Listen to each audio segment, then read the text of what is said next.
This week we mark 104 years since the end of the First World War and 77 years since the Allies achieved victory in Europe, ending the Second World War. Yet while both conflicts are now firmly committed to the annals of history, the blight of war continues to afflict the people of Ukraine and Eastern Europe. Across the globe, there continues to be a number of ongoing unresolved conflicts. The Watson Institute at Brown University in the United States estimates that at least 929,000 people have been killed by direct war violence in Iraq, Afghanistan, Syria, Yemen, and Pakistan in this century alone. This Sunday, we remember the military personnel who have lost their lives in service to their country in both world wars, as well as in more recent conflicts in the late 20th and early 21st century. In acknowledging their sacrifice, we recognise the great cost of war on human lives and renew our commitment to the way of peace and reconciliation. The passage that we have this morning, taken from the book of Isaiah, speaks of a new heaven and a new earth, where war and suffering have ended.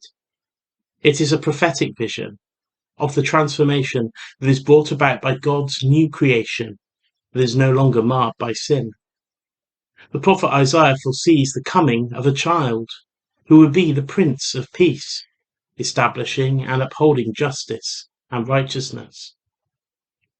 As Christians, we believe this prophecy finds its fulfillment in the person of Jesus Christ, who came to reconcile us with God and with one another through his life, death, and resurrection. In Jesus, God's commitment to self-sacrificial love is demonstrated through the cross. God's promise of everlasting life is then shown through the resurrection, in which we will all share.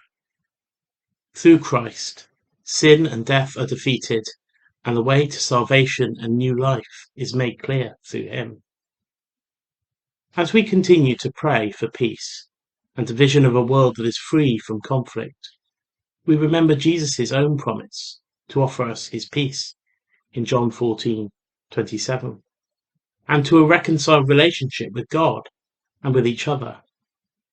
Today we open our hearts and our minds to the peace of the Lord, and we commit ourselves to the way of peace shown by Jesus, to be peacemakers in our communities, and to remember those who have lost their lives in past conflicts, so that we might continue to strive and work for a lasting peace today.